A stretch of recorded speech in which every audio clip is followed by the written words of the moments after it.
ras api sama ras tanah. Nah, beda bangsanya. Maka hadirin yang dimuliakan Allah Subhanahu wa taala, apa jadinya ketika orang itu sombong habis-habisan? Jadinya adalah malah dihinakan oleh Allah Subhanahu wa taala. Pergi kamu, jangan di sini. Kamu tidak pantas untuk di sini ini. Bersama para malaikat. Mereka orang-orang mulia. Kamu tidak pantas bersama para malaikat. Diusir iblis. Diusir. Maka hadirin yang dimuliakan Allah Subhanahu wa taala, sedangkan Nabi Adam alaihi salatu wassalam dimuliakan oleh Allah Subhanahu wa taala. Beliau dikasih ilmu oleh Allah.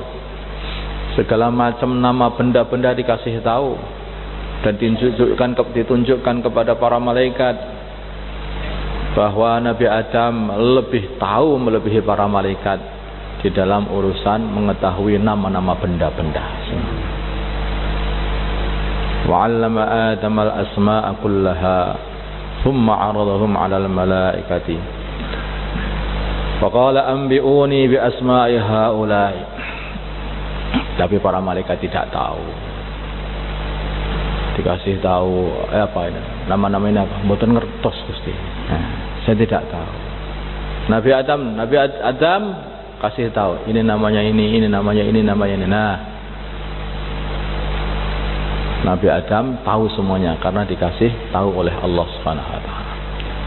Maka hadirin yang dimuliakan Allah Subhanahu wa taala, inilah kehebatan ilmu pertama kali ditunjukkan oleh Allah.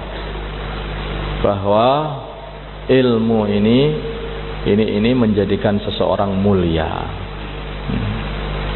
Ilmu ini menjadikan seseorang mulia, tapi bukan menjadikan seseorang sombong.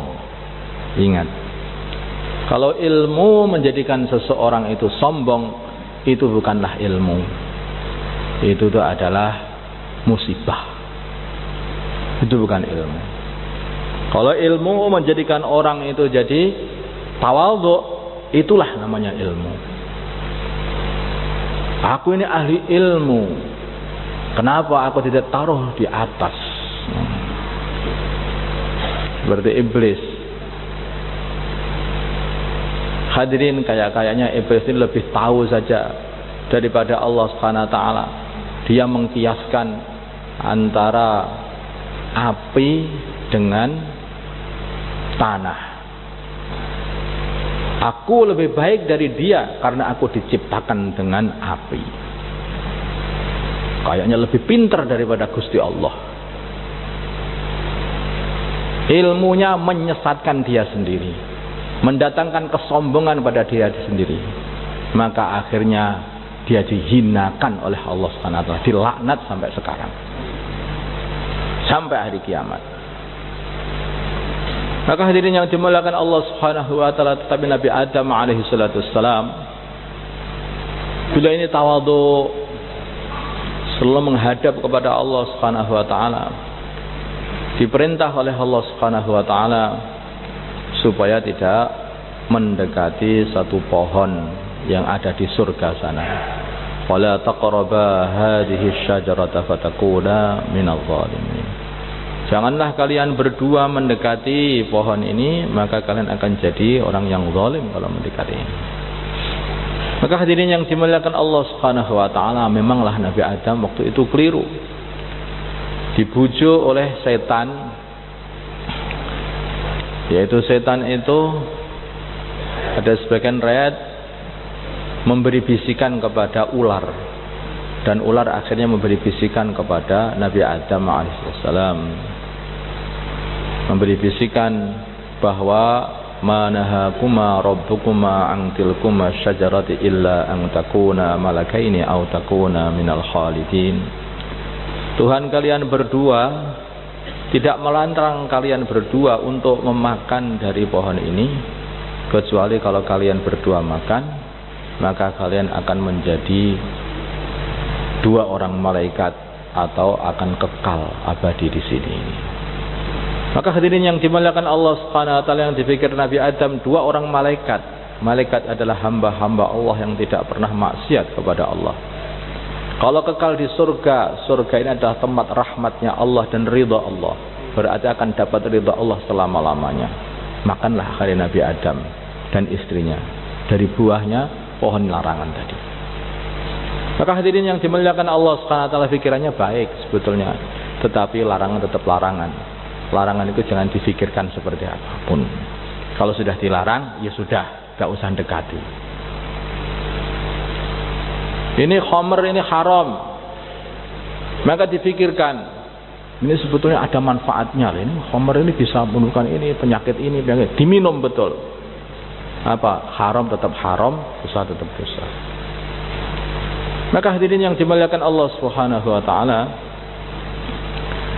akhirnya Nabi Adam diusir dari surga juga. Tetapi Nabi Adam alaihissalam bukanlah orang yang sombong. Nabi Adam adalah orang yang tawadhu, makhluk yang tawadhu kepada Allah.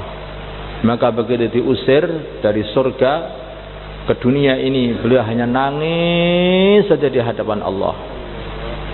Hanya nangis, bertobat habis-habisan. Bertobat habis-habisan.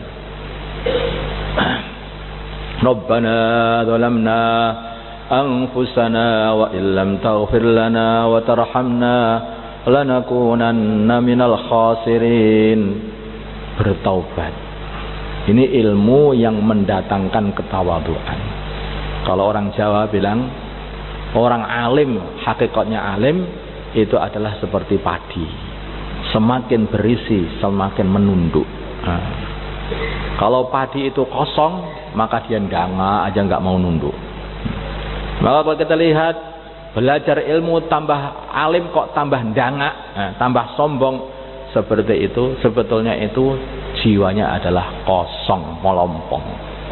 Walaupun kelihatannya alim, tetapi sebetulnya jiwanya adalah kosong, melompong, nggak ada apa-apanya.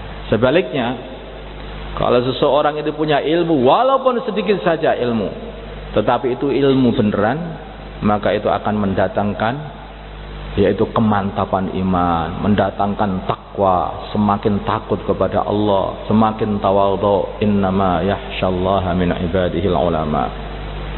Maka para ulama itu siapa? Para ulama, hakikatnya ulama itu adalah orang yang semakin banyak ilmunya, semakin takut kepada Allah, semakin tawadhu. Siapa di dunia ini yang lebih alim melebihi baginda Nabi kita Muhammad sallallahu alaihi wasallam? Tidak ada. Yang paling alim di dunia ini adalah baginda Nabi kita Muhammad sallallahu alaihi wasallam. Siapa di dunia ini yang lebih tawadhu melebihi baginda Nabi Muhammad sallallahu alaihi wasallam? Tidak ada yang lebih tawadhu melebihi baginda Nabi Muhammad sallallahu alaihi wasallam. Semakin alim, semakin tawadhu. Orang katanya punya ilmu, punya titel profesor, doktor, maulana, syekh, apalagi, ayo, mulwi, semuanya. Tapi kok itu datang kesombongan dalam hati, alah, hakikatnya jiwanya adalah kosong, nul putul. Ilmunya tidak ada isinya. Maka tidak semua ilmu itu bisa masuk ke dalam hati. Ilmunya tidak ada isinya. Kalau ilmu itu ada isi, mesti akan mendatangkan ketawaduan. Kalau ilmu itu ada isi, mesti akan mendatangkan akhlak yang mulia.